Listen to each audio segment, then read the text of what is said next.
Bonjour Pauline, Bonjour, bonjour. bienvenue sur mon podcast. Alors je vais t'introduire même si finalement il y a peut-être plein de gens qui vont reconnaître ta voix puisque tu as déjà raconté une partie de ton histoire chez Bliss dans l'épisode 204. J'ai vérifié, Très bien. figure-toi, je me suis dit bon quand même.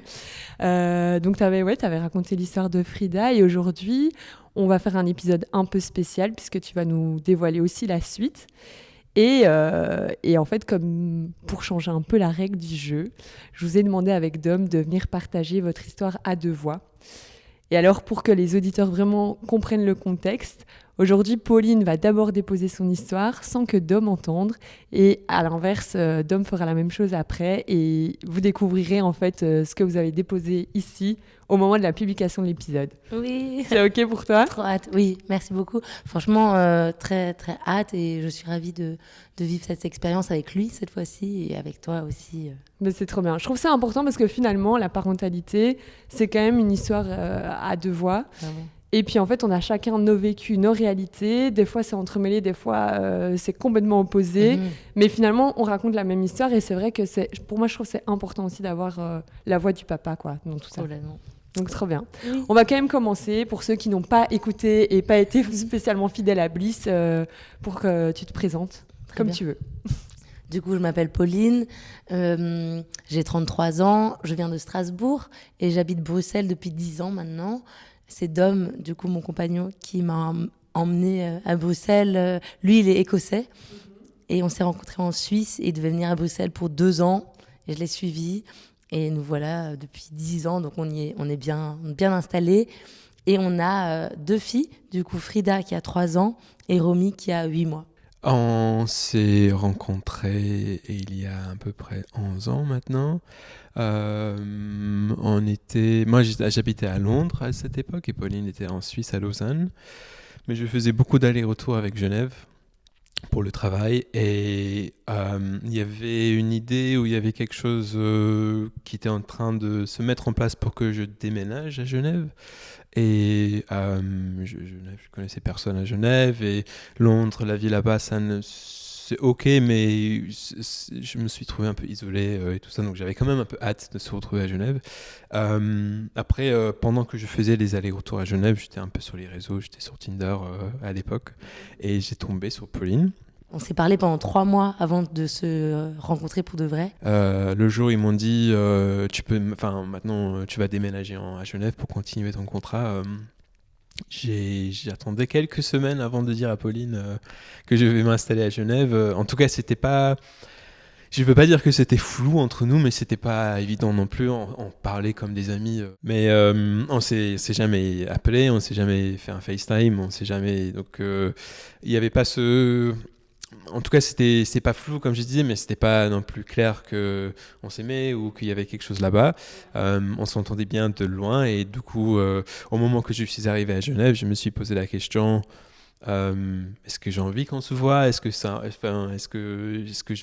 on se voit et ça ne va pas, est-ce que je perds un ami? Est-ce que c'est mieux qu'on reste amis à distance et tout ça? Est-ce que il y a quelque chose entre nous et du coup je dis bon j'ai rien à perdre de toute façon je lance un message pour dire si elle est motivée qu'on se voit et le fait qu'on s'est jamais appelé, j'ai jamais entendu sa voix au moment qu'elle a commencé à parler, j'étais un peu genre ah bah alors ça c'est une voix qu'on n'entend pas trop mais j'ai beaucoup aimé et on avait beaucoup de vu qu'on a quand même échangé pas mal, on avait quand même beaucoup de choses à discuter, on se connaissait un peu nos histoires.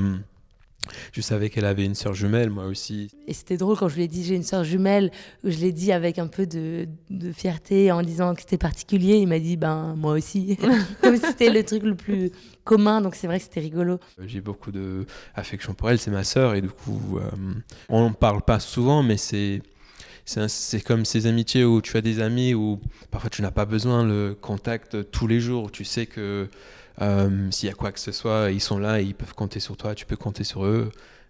C'est un deep love et c'est un deep relationship. Donc, Le fait que lui il ait une sœur jumelle, je trouve que son rapport aux femmes, son rapport à tout ce que ça implique d'être une femme, je le trouve très consciencieux et puis enfin il a vraiment grandi avec une fille qui est devenue une femme. y a un côté inné où il est vraiment égalité. Enfin, il a partagé le ventre de sa mère avec sa sœur, donc il y a ce côté Oui, c'est fou. évidence, quoi. La gémellité a quand même son lot de complexité. Mais nous, on est 4 enfants dans ma famille. Donc Marianne et moi, donc ma sœur et moi, on est le petit troisième. Ok. Qui s'est avéré être le petit La doublon. cerise sur le gâteau. Et on a 2 grands frères qui ont 3 et 4 ans de plus que nous. Donc on est vraiment les 4 enfants en 4 ans Waouh. intenses. Mais en tant qu'enfant, c'était génial.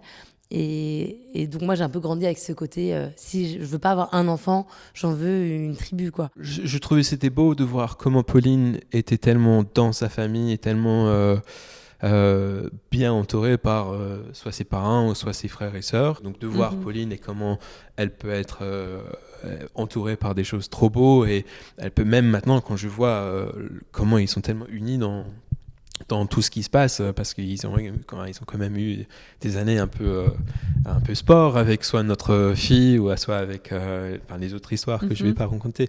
C'est trop beau de voir comment la famille de Pauline, ils sont vraiment soudés, et ils partagent l'amour pour l'un et l'autre, et ça fait un peu c'est un peu ma famille aussi, de toute façon c'est ma belle famille, donc si on peut créer quelque chose de similaire, en fait les valeurs sont là, et c'est ça ce que j'aimerais bien répliquer, ou avoir un peu le même il y a un peu la même ambiance pour les filles. J'ai jamais eu ce côté maternité ancré où je voulais être mère le plus tôt possible. Donc quand j'ai rencontré Dom, on en a parlé un peu, oui. Moi, il n'y avait pas d'urgence. Lui, il était aussi, je crois, ouvert sur le sujet, mais c'était pas non plus immédiat. Mais c'est quand même plus rapidement lui qui a dit se sentir prêt.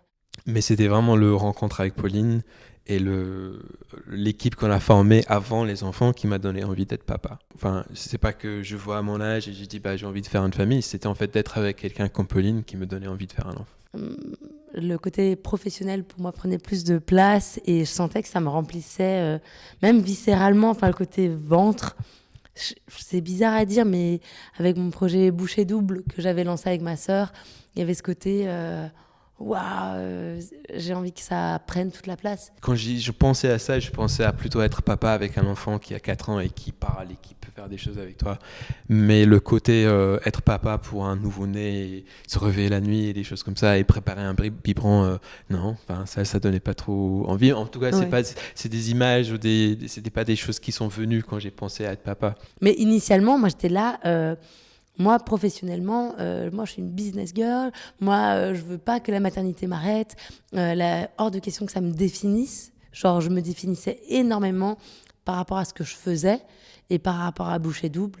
Genre, j'étais Bouchée Double. Et donc, le projet de maternité, là-dedans, me donnait un peu de fil à retordre, parce que je me disais... hors de question que ça m'arrête, hors de question elle ira à la crèche pas le plus tôt possible, mais... J'avais pas envie d'être bloquée. Enfin, c'est pour ça que je disais, je veux créer une famille avec Dom, et je veux pas être mère. Genre, je veux être parent.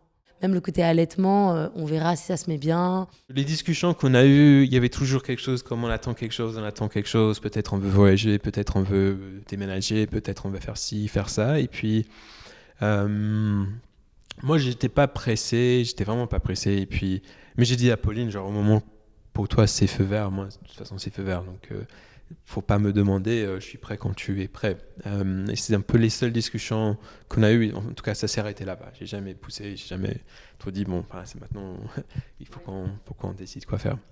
Puis, en fait, Dom, dans son travail, il a eu l'opportunité de prendre 3 mois, voire même 4 mois de congé paternité. Et c'est ce qui a aussi joué un énorme rôle dans moi, le déclic de me dire, OK, dans ce cadre-là, je me vois essayer d'avoir un enfant avec lui, mais sans ça, j'aimais pas J'étais là, c'est un projet qu'on veut vivre ensemble.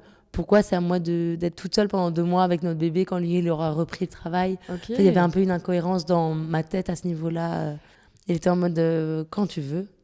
Et j'étais là, ok. Et en fait, dans notre famille, on a vécu une année assez charnière en 2021-2022, où il y a eu des moments assez durs.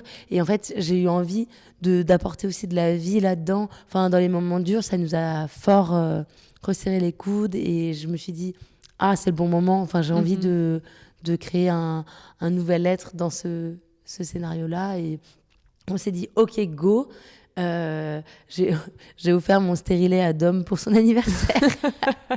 J'étais un peu en mode, est-ce que c'est... Mais je sais pas, je trouvais bizarre en fait quand pendant toute ta vie en tant que femme, on te dit il faut te protéger, faire attention, à quel moment, enfin, c'était pas anodin en fait d'enlever ce stérilet. Parce qu'en réalité, je crois 6 mois, voire quasiment 1 an plus tôt, j'étais allée voir ma gynéco et je lui avais dit, on parle de bébé, est-ce que peut-être que j'aimerais enlever le stérilet? Et elle m'a dit, quand vous saurez, vous reviendrez et on l'enlèvera. Et à ce moment-là, j'ai pas eu le courage de dire c'est maintenant. Enfin, c'était pas, tu vois, j'étais là, ok, je reviendrai pour l'enlever. Et je trouvais que la démarche de prendre le rendez-vous était un peu stressante. À tout moment, maintenant, genre, il y a un bébé qui peut arriver. Très rapidement, il était là, je suis sûre, t'es enceinte et tout. J'étais là, ouais. Et en fait, premier mois, pas du tout enceinte. Okay. Deuxième mois, pas du tout enceinte. Mais chaque symptôme, on était là, waouh. Je sais pas, on était persuadés que j'allais tomber enceinte rapidement. Et comme ça, au bout de quelques mois, lui, il était là, est-ce que ça se trouve, j'ai un souci? Moi, j'étais là, ça se trouve, j'ai un souci. Enfin, je trouve que ça allait très vite, cette appréhension et ce stress de est-ce que ça va marcher, en fait? Est-ce que tout va bien? Ça m'a paru long, mais c'était tout à fait normal en termes de temps que ça prend. Comme tu viens de dire, ça prend 1 an et nous, ça nous a pris un peu 9 mois, quoi. Donc, mais c'était long. Et je pense au début, j'étais vraiment naïf, où je me suis dit, bon, au moment qu'il n'y a plus de protection, pourquoi pas, ça ne marche pas, quoi. Enfin, c'est quoi qui bloque? Je me suis approché ça avec peut-être un tête un peu trop rationnel, où je dis on enlève les protections, c'est feu vert, tout le monde peut, voilà, et on fait un enfant. Donc quand ça a pris du temps, je comprenais pas. Ça m'a aussi confirmé l'envie d'être papa.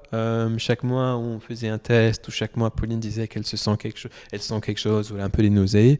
On était tous les deux super contents, mais finalement quand c'était un test négatif, au début, c'était dur, mais finalement, tu dis c'est pas grave, ça va se mettre en place.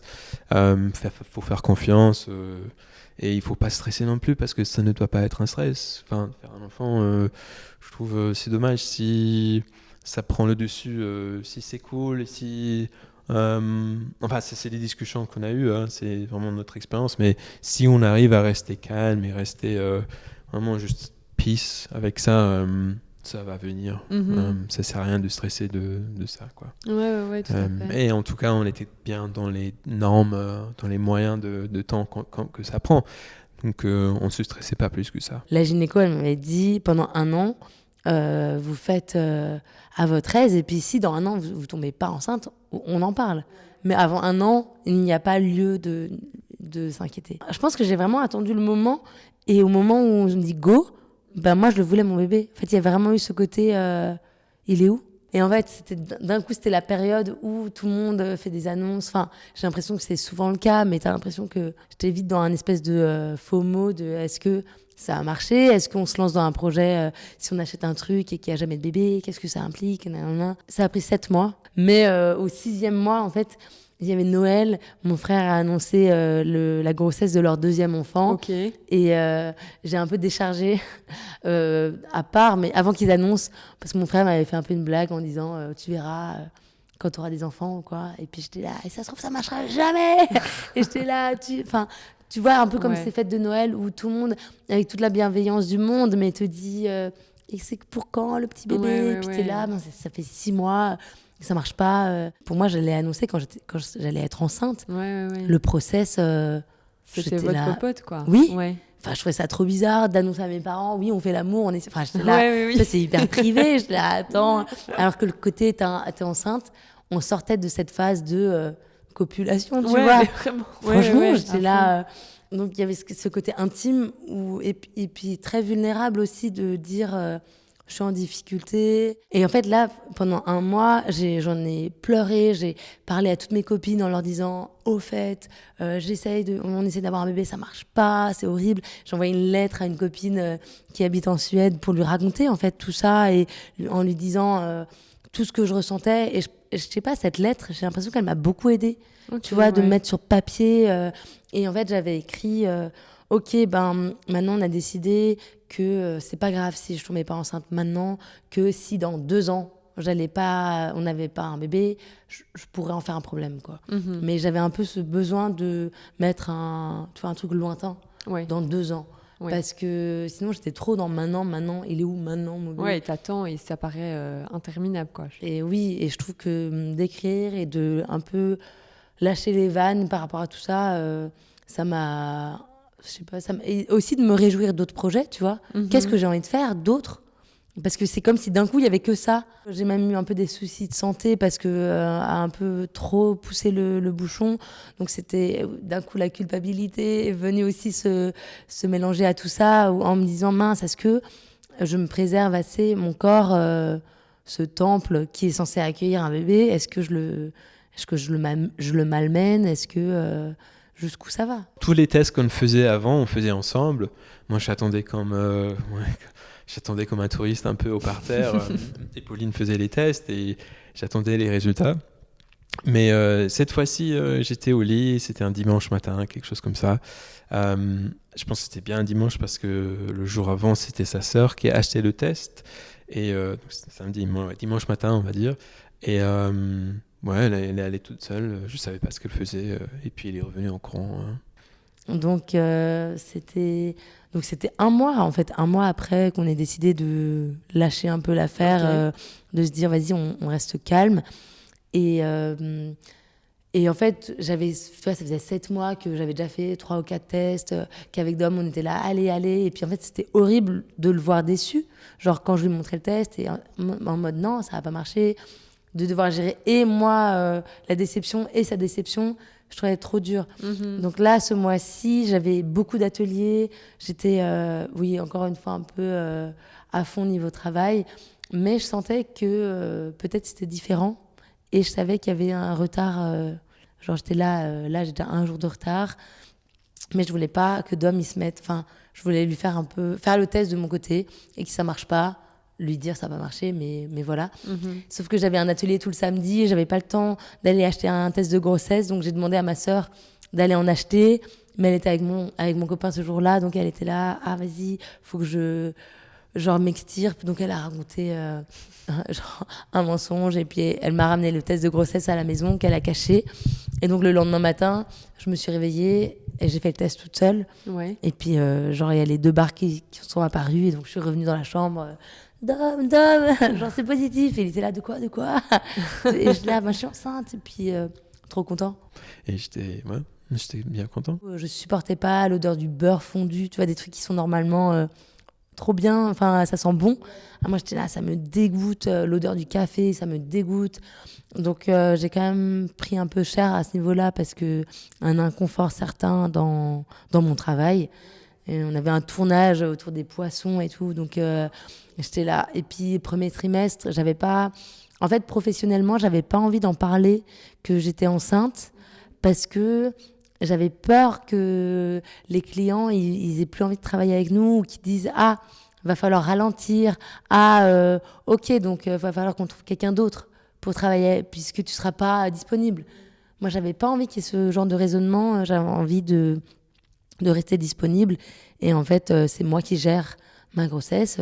Ça n'a pas lieu d'être un sujet dans le travail, quoi. Ouais. Mais j'étais en mode... je continuais, tu vois, à faire du kung-fu, à faire aller à vélo au travail, à notre cuisine et tout. Donc, j'étais quand même dans ce truc.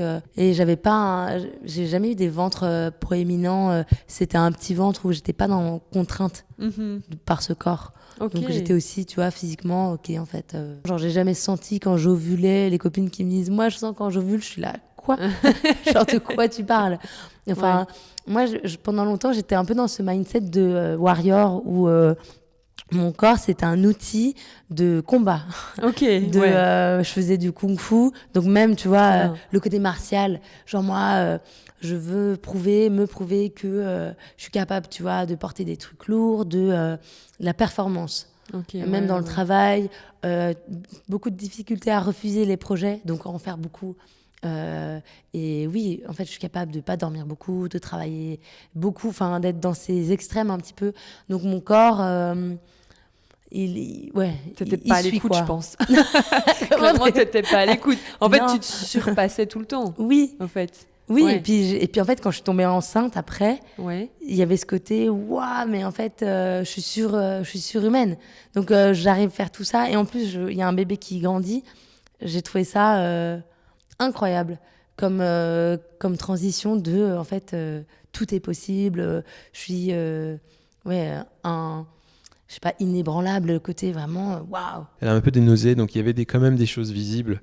Et puis, changement de caractère, ça c'est venu un peu plus tard. Quand je suis enceinte, j'ai quand même, je pense que d'un point de vue hormones, c'est quand même intense. Je suis assez rageuse et j'ai beaucoup de...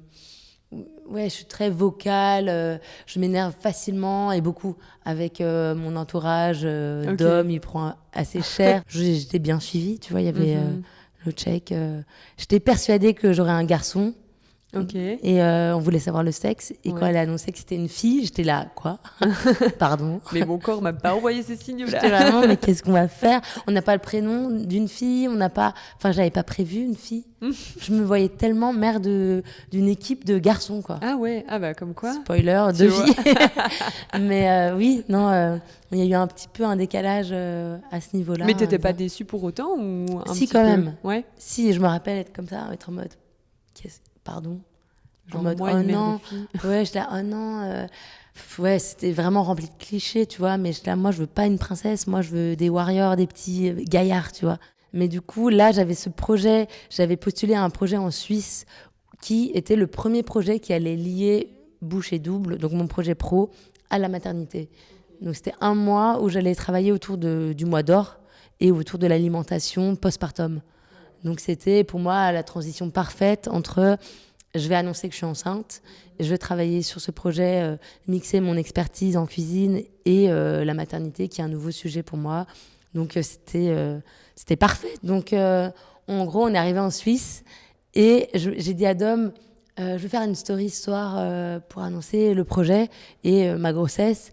Et en fait, j'étais explosée. J'ai fait une story en disant demain, je vous annonce un gros projet, spoiler. Et en fait, le soir-là, on avait fait de l'autonomie avec Dom. Et j'étais là, ah, mais c'est vrai que je la sens pas trop bouger depuis quelques jours. Et puis Dom, il met sa main, elle était là, ben moi, j'arrive pas du tout à rentrer en contact avec elle. Et en fait, en 2-3 discussions comme ça, questions, on s'inquiète. Genre directement, on est là.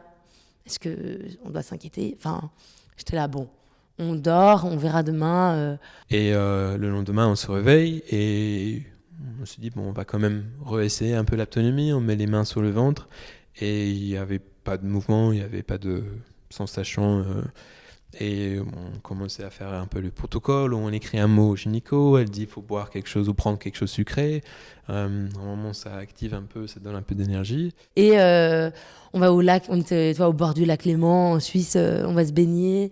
Pendant ce temps, on appelle quand même les assurances en mode bonjour Partenamut, est-ce que si on va à l'hôpital, est-ce que vous couvrez? Tu vois, qu'est-ce qui est pris en charge? Enfin, moi j'étais là, on va genre être endetté à vie. Qu'est-ce que quoi? Et en plus, j'étais là, franchement, j'ai pas de contraction, pas de saignement, j'ai rien, tu vois. Juste, elle bouge pas, mais je là. Puis j'aimais pas non plus ce côté, quand j'étais enceinte, surprotégée, tu vois, toujours Oui, à vouloir ouais. te préserver. C'est assieds-toi, mais je suis très bien debout, enfin arrêtez, je sais porter mon sac. Je détestais ce côté doucement, gna gna, ouais. Et donc là, ça m'embêtait, tu vois, cette situation, parce que j'étais là, c'est pas du tout. J'avais pas envie d'alimenter ce côté, j'ai peur, machin. Et donc, on est parti de là où on logeait pour aller à l'hôpital en disant qu'on allait faire des courses, tu vois. On n'a même pas dit on va à l'hôpital parce que j'avais pas envie qu'ils pensent que j'étais, tu vois, que j'étais inquiète ou quoi. Et la résidence devait commencer le lendemain, officiellement. Et du coup, on se dit, bon, parfait, aujourd'hui, on n'a rien de prévu, on va à l'hôpital. Moi, j'avais trop les nerfs parce qu'il faisait hyper beau. Et j'étais là, mais moi, je veux me baigner, moi, je veux faire un tour en pédalo, enfin, la flemme d'aller à l'hôpital et tout, vraiment. Même à ce moment-là, on était toujours un peu chill, on était toujours ok, on fait confiance, il n'y a pas de raison pourquoi il devrait avoir un souci. Donc, on arrive à l'hôpital et tout, on rigole, ils nous prennent en charge. Et en fait, assez rapidement, ils sont là. Il y a un truc bizarre, le bébé a l'air quand même en difficulté, on entend son rythme cardiaque et tout, mais c'est trop linéaire son rythme cardiaque. À ce moment-là, ça commence à prendre une autre forme. Et là, ils nous ont dit, bon, soit vous pouvez rentrer, soit on peut pousser un peu les tests et puis voir ce qu'il en est. Et puis on était là, moi j'étais clairement, on rentre. Enfin, si vous nous proposez qu'on peut rentrer, elle était là, oui mais bon, en même temps vous êtes déjà là, peut-être que c'est bien de creuser un petit peu. Puis Dom, il était là, si déjà on est là, on fait les tests. Et puis nous j'étais là, ok, go. Et puis elle nous dit, bon, on se revoit dans 1 heure, là le médecin il est pas dispo, donc allez faire un tour, manger quelque chose pour essayer de faire bouger ce bébé quand même un peu plus. Et donc on part, on va faire les courses, mais tu vois, comme des personnes qui viennent d'arriver dans un lieu pour 1 mois, qui ont le frigo vide et qui ont, tu vois, pas fait de courses, on fait des méga courses. Ok. Genre, on remplit le caddie, l'huile d'olive, enfin, vraiment, on achète pour 2 semaines des pâtes, du riz, des machins. Ouais. Moi, j'achète de la salade, des yaourts. Avec du recul, je suis là, du yaourt, fin juillet. Quand tu vas à l'hôpital, faut le mettre au frais, tu vois. Il y a quand même un truc où j'étais là, on va pas faire long, on va juste faire une deuxième écho. Et puis, donc, dans la voiture, les courses attendent, on retourne à l'hôpital faire un dernier check, tu vois. Et là, au deuxième check, ils sont là, genre, c'est le chef de service qui vient et qui commence un peu, tu vois, à faire l'échographie où il parle pas. Et moi, je lui dis, il y a les courses dans la voiture, faudrait pas trop tarder, tu vois, genre un peu. Et puis, il rigole pas et j'étais là... Pas drôle, quoi. Franchement, puis je vois Dom un peu soucieux, un peu stressé. Je suis là, qu'est-ce que... C'est moi, j'étais là avec le monito, les trucs. J'étais là, il est où le malaise, les gars? Enfin, détendez-vous, quoi. Genre, tout va bien. Genre, c'est de moi dont on parle, tu vois. J'étais ni inquiet, mais ni rassuré. Mais...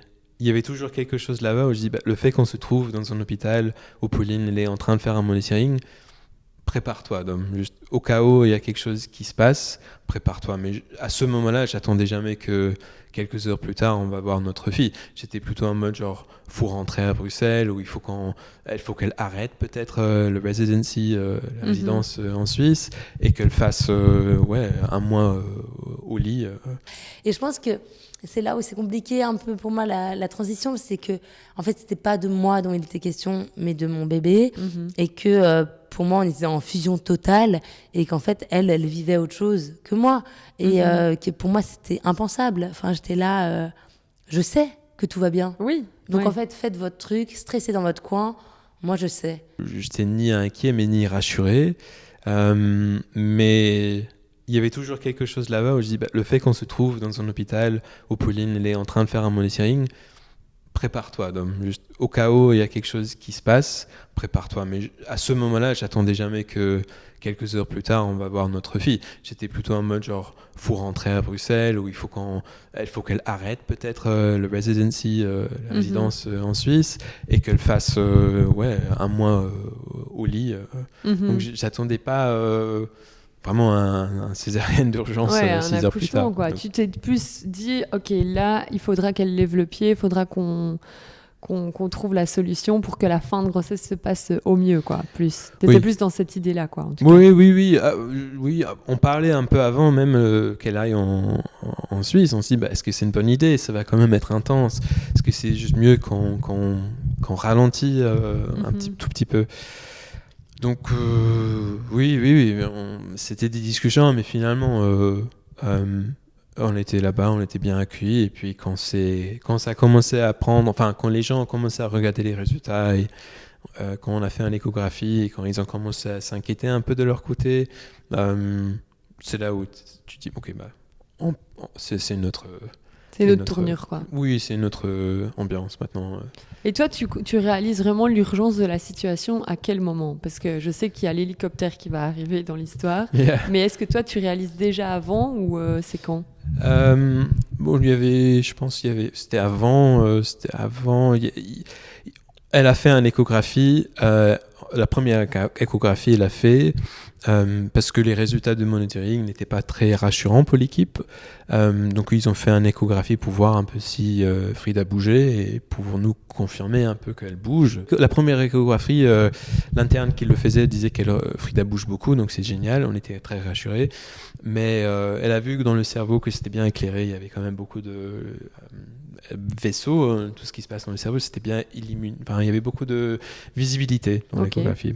Elle a imprimé ça pour montrer à Salon Chef, pour montrer comment c'est cool et comment on voit bien vraiment le détail du cerveau. Mais pour son chef, je pense que ça lui a fait monter un peu un drapeau rouge parce que c'est un mauvais signe quand il y a un peu trop de... Alors, bon, je ne suis pas médecin, mais ce qu'ils nous ont dit à cette époque, c'était...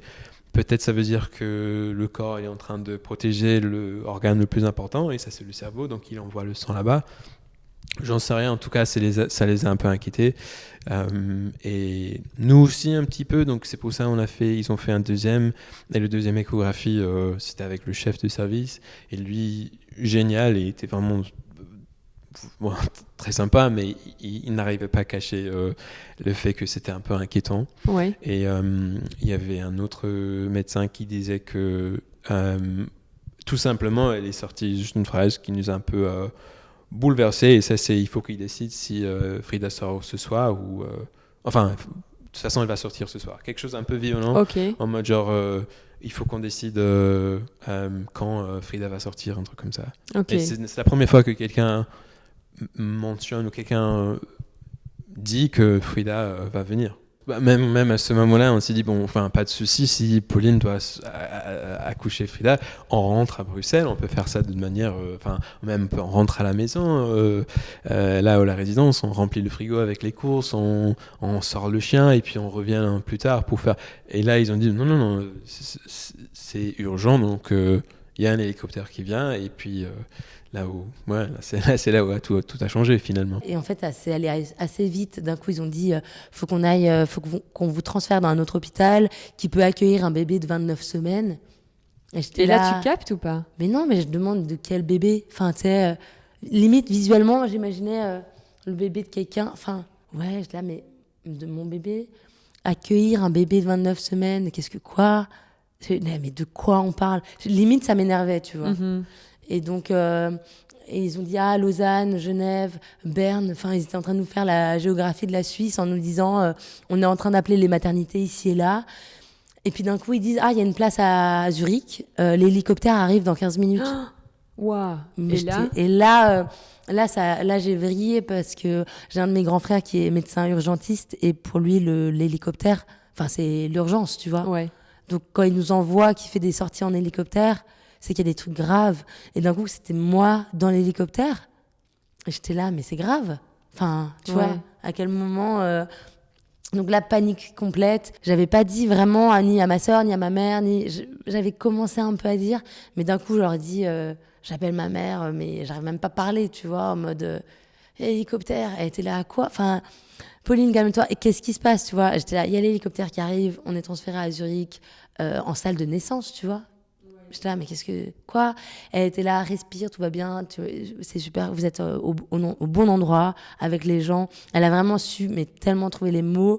Laisse-toi guider, reste avec Dom.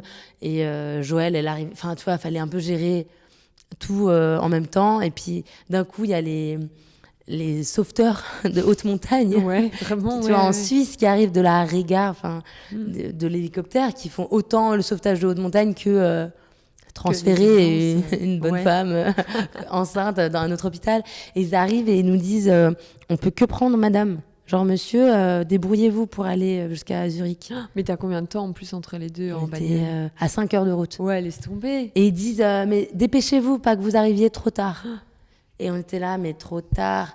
Enfin, franchement, moi, j'étais là, mais de quoi on parle? Mais personne t'a dit, genre, droit dans les yeux, madame, vous allez accoucher, là, en fait.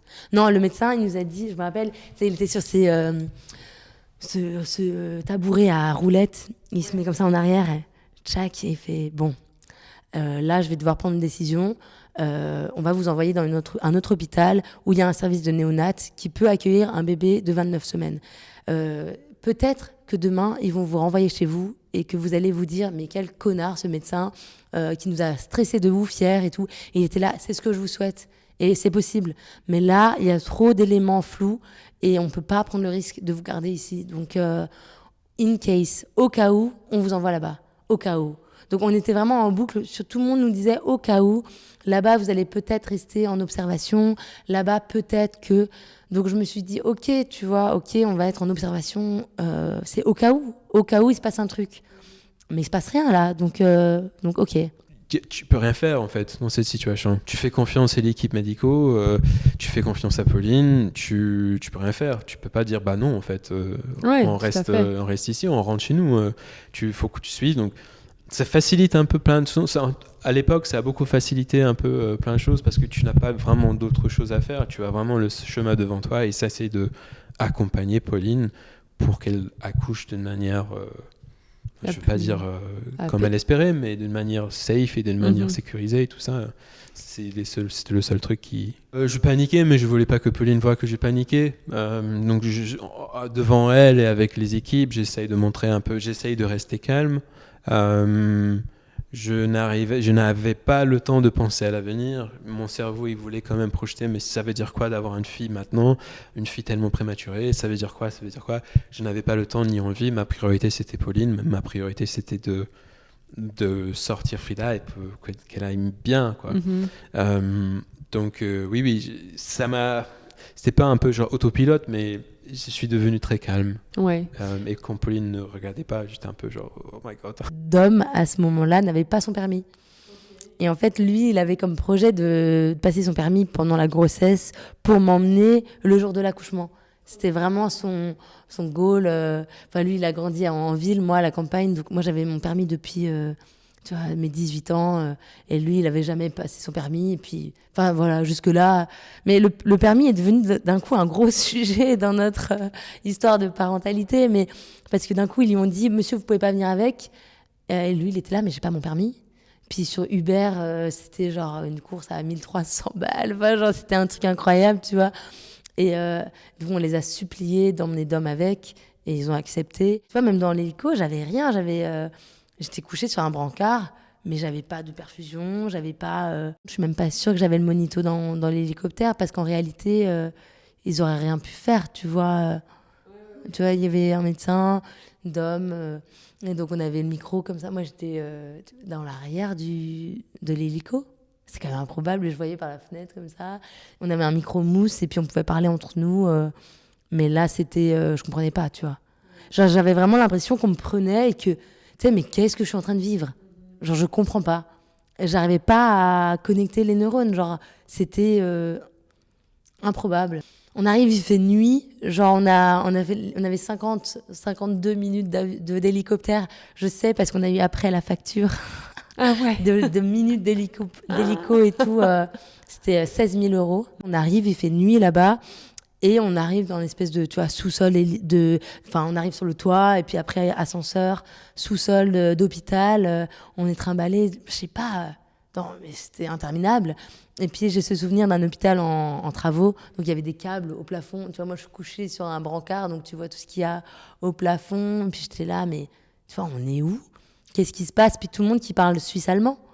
Donc, on est clairement dans un autre univers, tu vois. Pauline s'installe dans un lit, monitoring. Moi, je sais pas, j'avais une dizaine de papiers à remplir. Est-ce qu'elle mange? Est-ce qu'elle boit de l'alcool? Toutes ces questions. Et oui, puis on attend là-bas. On était tous les deux... Pauline, clairement, elle n'était pas bien. C'était vraiment un peu horrible, si tu veux. C'était une grande salle et je suis un peu toute seule au milieu. En fait, au milieu, le monito, il est dans un coin. Dom, il est dans un coin à remplir des papiers. Et je me rappelle dire donnez de l'eau. Genre, est-ce que vous pouvez donner de l'eau à mon copain? Il n'a pas bu d'eau depuis longtemps, là. Quand même, il va se déshydrater, tu vois.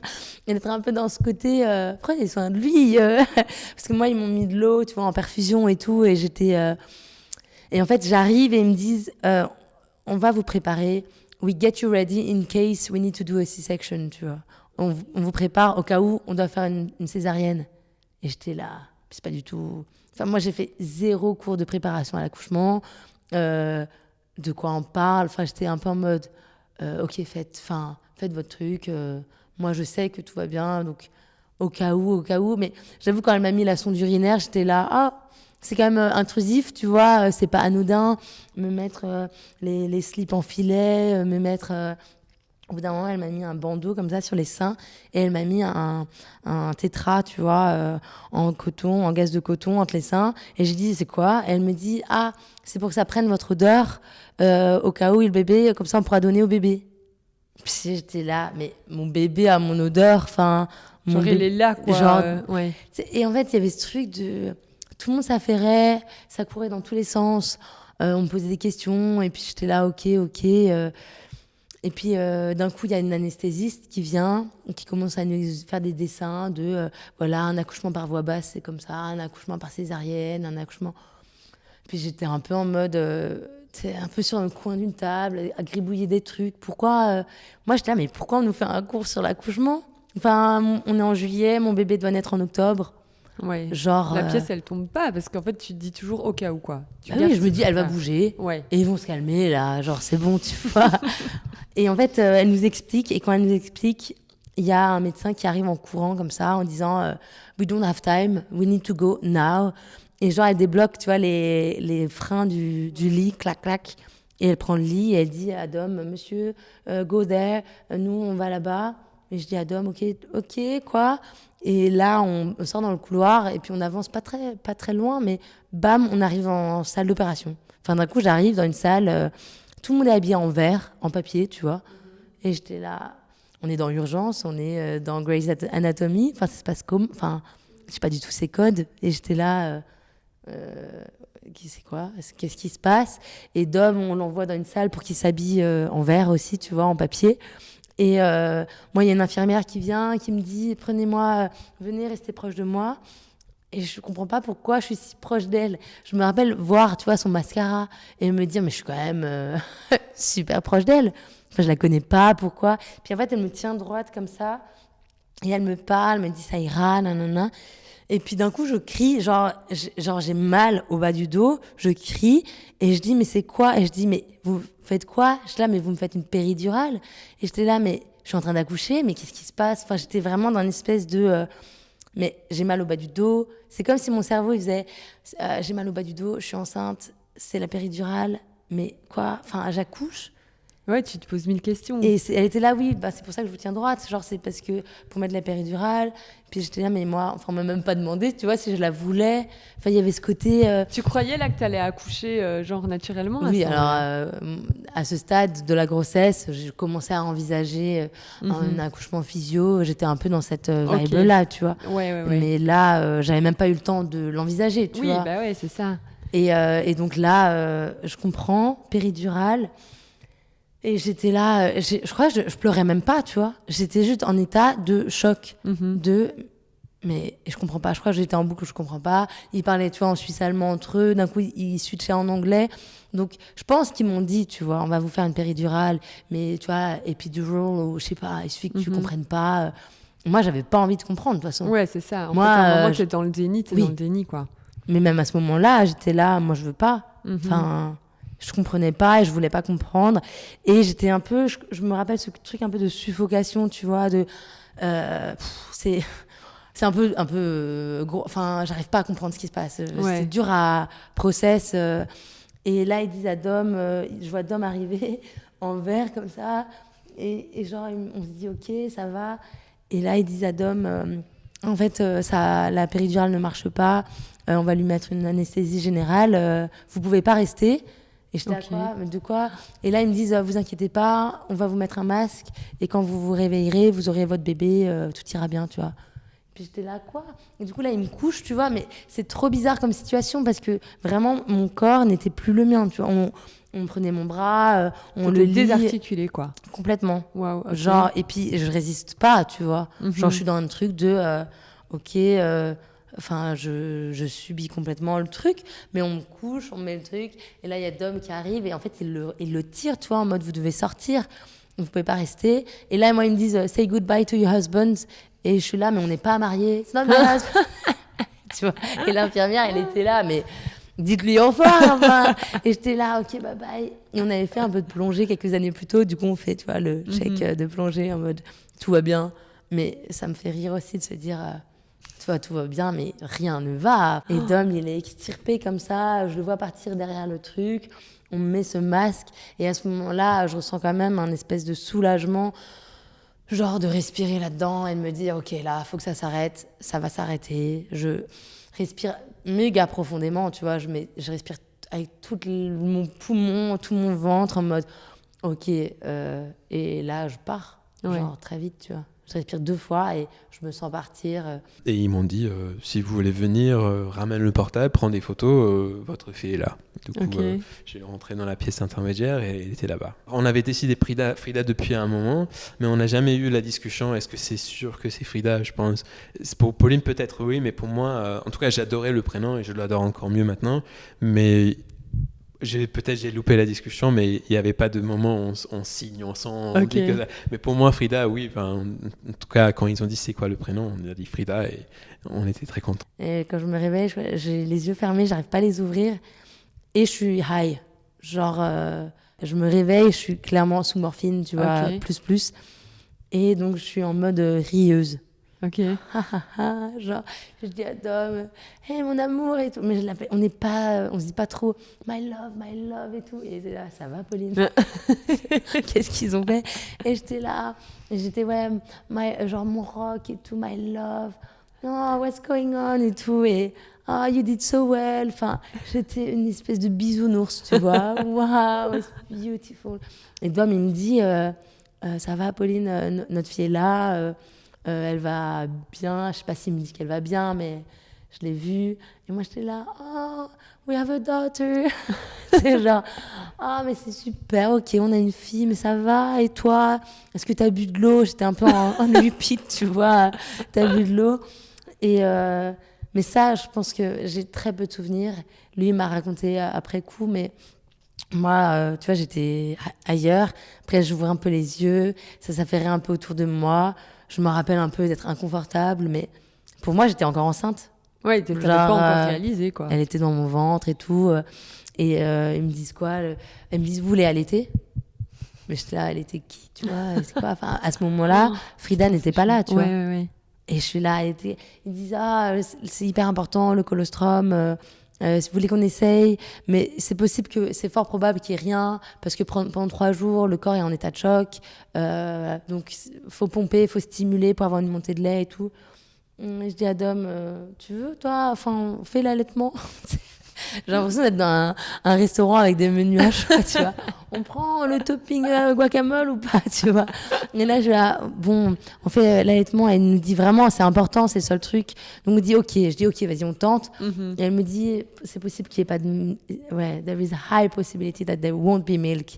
Okay. Et moi, j'ai dit, there will be milk. Et j'étais vraiment dans ce truc, bon, si on fait... il y aura du lait, tu vois. Ouais. Et j'ai vraiment dit, there will be milk, genre statement, tu vois. En mode, j'ai décidé, il y aura du lait. Et il y a eu 3 gouttes et elle m'a dit, there is milk. Genre, wow, you're right. okay. Genre, j'étais trop fière. Mais tu vois, le tire-lait, je le mettais à l'envers. Enfin, c'était vraiment pour récolter les gouttes. Ouais, genre, il n'y avait même pas de bouteille. Tu récoltais vraiment les 3 gouttes qu'elle venait avec la seringue. C'était millimètre par millimètre, quoi. Dom, il me dit, j'ai commencé à me plaindre un peu d'avoir mal, donc ils m'ont remis sous morphine. Et donc Frida, elle est née le soir là à 22h22. Waouh, ok. Ouais, comme heure. Mais tu vois, moi je me suis réveillée à minuit et demi, peut-être 1h du matin, et de l'opération. Et là, ils ont dit, le temps qu'on tire le lait, qu'ils voient la cicatrice. Et là, ils nous disent, vous voulez aller la voir. Donc on est allé en néonate. Mais elle était à un autre étage, c'était nouveau, complètement ailleurs. Et là, on arrive en néonatologie. Je vois néonatologie, tu vois, en suisse allemand. Et j'étais là, mais c'est quoi? Enfin, c'est même des termes que... Et c'est là que je me suis rappelé, du coup, un épisode de Bliss, de Amélie Chaléa, qui avait parlé de néonat et de prématurité. Et c'est pour ça que je trouve ton travail et votre travail en tant que podcasteuse tellement important, tu vois, de pouvoir raconter ces scénarios que moi, j'avais jamais envisagés. Mais le fait de l'avoir entendu avant, ça m'a vraiment apporté beaucoup de soutien parce que je me suis rappelé ce qu'elle racontait et je me suis dit, ah, je la voyais avec sa fille plus grande, elle est bien. Donc ça m'a quand même donné énormément de repères. On arrive dans cette néonate avec couveuse, quoi, en soins intensifs, avec une dizaine d'infirmières puéricultrices qui courent dans tous les sens, des bips dans tous les... Et puis les monitos qui sonnent en rouge, tu vois, ou... visuellement, d'un point de vue sonore, t'as énormément de bruit, mais de bruit de machine, pas de bébé, tu vois. Ouais. T'as 10 bébés, 10 nouveau-nés, mais il n'y en a pas un seul qui pleure. Et du coup, là, ils nous emmènent devant... Je passe comme ça, devant des prénoms, et je vois 860 grammes, 940, 1 kg 100. Et les prénoms, tu vois, avec leur date de naissance, avec du recul... Enfin, tu voyais leur date de naissance, et je savais qu'on était fin juillet. Et il y en a qui étaient nés au mois de mai, au mois de juin. Et j'étais là, mais ils sont encore là, tu vois, depuis 1 mois, depuis 2 mois. Et du coup, on arrive d'un coup, ils sont là, voilà, votre bébé. Et là, j'étais encore un peu... Ah, et tout, j'étais là, ok. Enfin, genre, c'était ma fille, tu vois. Ouais, je me suis dit... connecté avec elle direct. Oui. Ok. Et je lui ai dit, je crois le premier truc que je lui ai dit, j'étais là, mais t'es ouf. C'est un peu comme à une pote qui fait un truc ouf, tu vois, t'es ouf. Et j'étais là, mais t'es ouf, tu vois, mais qu'est-ce qui se passe? Et elle était tellement petite et j'ai mis ma main, je voulais la caresser. Ils m'ont dit non, genre la caressez pas, elle a la peau trop fragile, trop fine. Et tout de suite, là, ok. Enfin, c'était trop bizarre, genre pas savoir quoi faire. Et puis tout le monde te dit, faites ci, mais pas ça, mais attention, mais nanana. Elle avait un masque, elle avait une CPAP, tu vois, dans le nez pour respirer. Elle avait un chapeau. Enfin, je la voyais pas. Et là, je me rappelle mettre ma main. Et puis les infirmiers, c'était marrant, mais c'était là. Venez, on va prendre une photo. Faut prendre une photo et tout. J'étais là, genre. Non, enfin, c'est pas ouf, tu vois. J'étais là, le cadre. Enfin, elle est dans une boîte en plastique. Moi, je suis là. Enfin. C'est pas ce que j'avais imaginé. C'est pas ça, tu vois. Je veux pas forcément figer ce moment. Et c'était trop bizarre de prendre une photo. Et je me rappelle m'endormir en train de mettre. Genre, quand je touchais Frida, je m'endors, tu vois. Et puis j'étais là, oh là là, mais tu t'endors, mais tu rencontres ta fille, tu t'endors. Enfin, j'étais un peu. Et là, ils ont dit, on va vous monter en chambre, faut que vous dormiez. Puis mettez le timer, toutes les 3 heures, vous devez tirer le lait. Ouais. Et du coup, ok. Et puis Frida, on avait décidé le prénom en amont aussi, donc c'était Frida. Et voilà, tu vois, c'était elle. On remonte. Je crois que quand on est allé au lit à ce moment-là, on n'avait aucune affaire, on n'avait rien. Ouais, forcément, pas de valise prête, non. quoi. Et Dom, il avait un lit de camp posé à côté de moi. Et puis on s'est un peu dit, tu vois, on s'est un peu pris dans les bras comme ça. Tu sais, mais qu'est-ce qui nous arrive? Et en mode, il n'y a que nous, on est seulement familiers l'un avec l'autre. Tout le reste autour, genre, de quoi on parle? Aucun repère, genre, je regarde par la fenêtre, j'ai jamais mis un pied à Zurich, voilà qu'on y est. Je regarde mon corps, j'ai une cicatrice avec des agrafes là, un ventre encore là, mais plus vraiment. Les seins à devoir tirer du lait, mon bébé n'est plus là. Genre, j'arrivais pas à raccrocher les bouts. C'est comme si, t'as vraiment plus de connexion entre les points, quoi. Franchement, le premier réveil, horrible. Parce que tu te réveilles, premier réveil, Dom a vraiment pris le rôle de allaitement à cœur. Donc, toutes les 3 heures, on se réveillait, on tirait le lait. Et le matin, quand je me suis vraiment réveillée, là, c'était dur, tu vois. Parce que j'étais en mode, ok, c'est pas un cauchemar, genre, c'est notre réalité. Pauline, elle a tellement donné, elle a tellement sacrifié, elle a tellement donné dans cette histoire que moi, j'étais vraiment un spectateur. Oui, j'étais présent et oui, j'espère que j'ai pu lui offrir un peu de calme et amour, mais physiquement, il n'y a pas grand-chose qui n'a changé pour moi. C'est Pauline qui a vraiment... Elle se fait couper en 2 et puis là, il lui demande qu'elle tire son lait. Donc, où je peux aider, j'aide.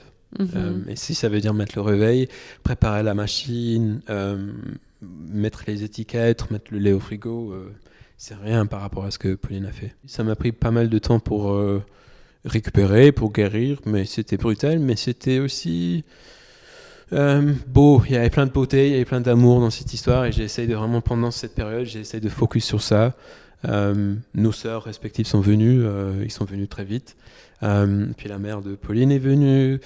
On a trouvé notre chez nous, un appartement à louer. Et on a vraiment vu des vagues d'amour et de soutien des gens qu'on ne connaisse pas. Et oui, c'était dur, mais c'était aussi très beau. Et j'essaye de focus sur la beauté et l'amour qui était présent.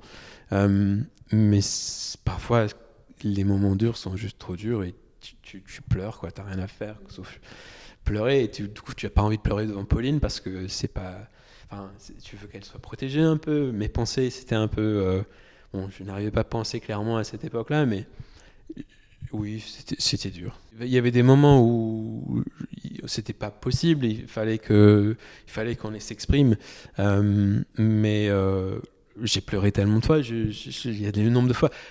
par exemple, quand Pauline a été, au moment après l'opération, elle a été placée dans l'étage de naissance un peu, où c'est les femmes qui ont déjà accouché, ou les femmes qui attendent peut-être, un peu la salle d'accueil. Et Frida, elle était dans la section néonate, et ça, c'était quelques étages en bas. Et du coup, ces allers-retours, je les connaissais par cœur, et c'est des moments où tu lâches tes émotions, parce que j'avais pas envie de m'exprimer devant Frida, j'ai envie d'être là pour elle et pas de pleurer devant sa couveuse. Et pour Pauline non plus, je voulais juste être là et présente et là pour elle. Franchement, c'était dur parce que lui, il était vraiment en état de choc, mais conscient, tu vois. Lui, il était 1h du matin, il était explosé, il avait vécu 3 jours en une journée. Tu vois, lui est droppé là, monsieur allez là, monsieur faites ci, venez avec nous en néonat, revenez voir votre copine qui s'est réveillée. Ah non, lui, il a été trimballé, il n'avait pas mangé, il n'avait pas bu, pas fait pipi depuis je ne sais pas combien d'heures. Tu vois, il y avait vraiment ce truc de spectateur. Ouais. Et lui, il voyait beaucoup trop, tu vois. Mhm. Et lui, il a vu Frida quand elle est née directement. Lui, ouais. Donc, lui, il était vraiment en état de choc. Et toi, tu percevais pas ça chez lui? Non. Là, à ce moment-là... Tu sentais pas son inquiétude, en tout cas? Je le trouvais un peu...